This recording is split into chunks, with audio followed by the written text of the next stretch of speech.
Our body is basically, a biochemical machine, bioelectrochemical machine. For all of this to function, you need something called enzymatic reactions. That's when your proteins are formed. The whole system is based on those, biochemical reactions, and those are dependent on temperature.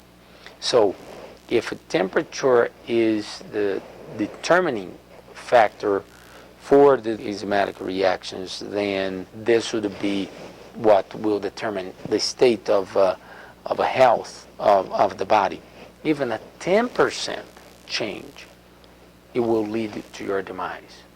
You can use either 98 or 37. If you're at 98, 10% will put you almost at 108. Not compatible with life.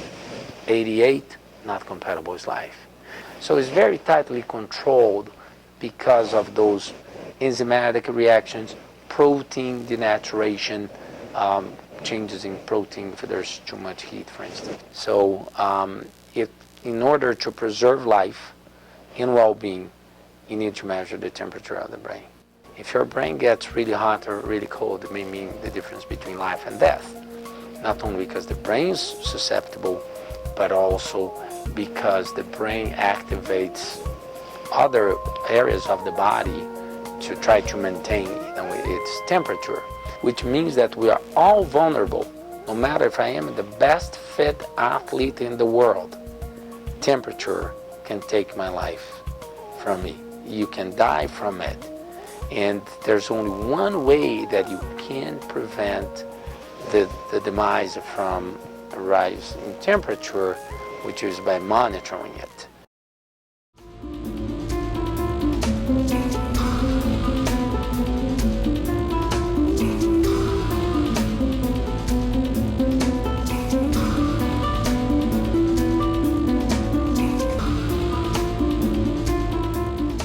BTT, which means brain temperature tunnel, is a biological discovery, which means, it's something that we all have, what is part of biology, but had not been recognized yet.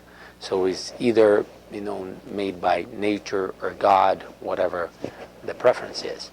And it started as a result of my interaction with a patient back when I was still in medical school, and this patient was ready to go home. When I came back in the morning, was in septic shock and actually in the ICU, the intensive care unit.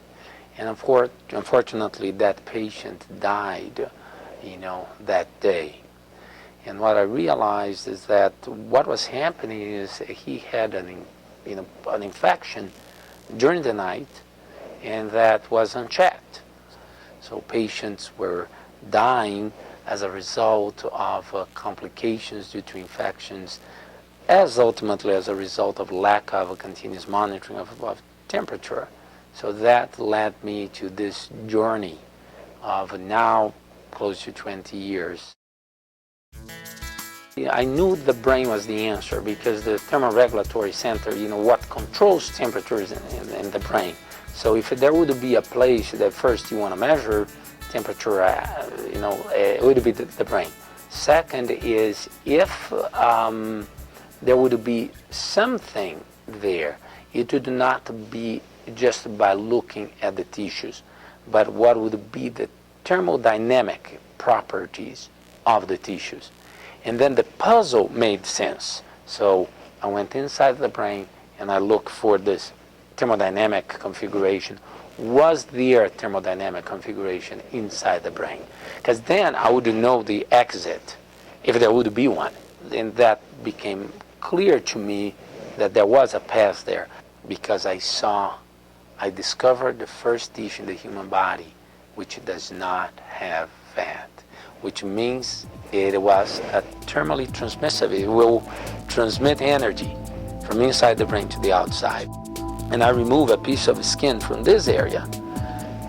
I knew there was a tunnel, and I said, my problem is that the body is covered by fat. So if this has no insulation characteristics, I got the answer.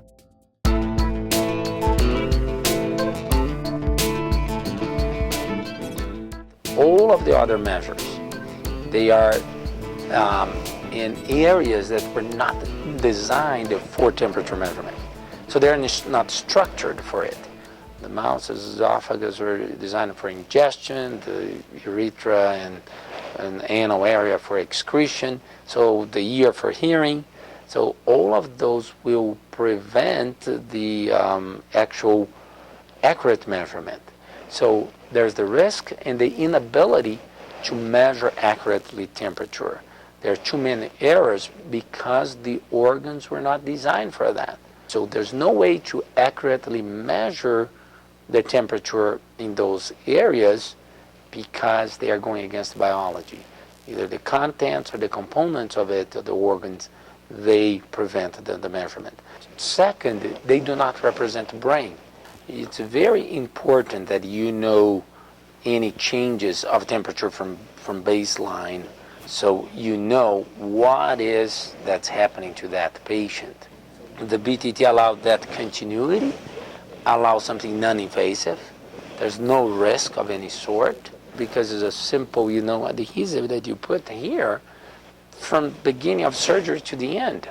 So, you put the same sensor before surgery, so you know exactly what was the brain temperature. So now you have baseline temperature, the most clinically significant, meaning what value is the most to keep you alive, which is the brain temperature, not the rectal or the urine temperature.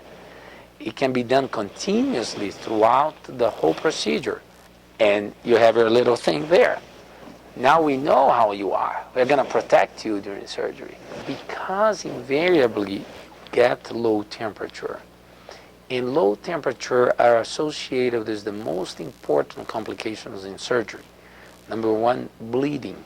And why? Because there's no ability to form clot anymore. Infection, is the other one.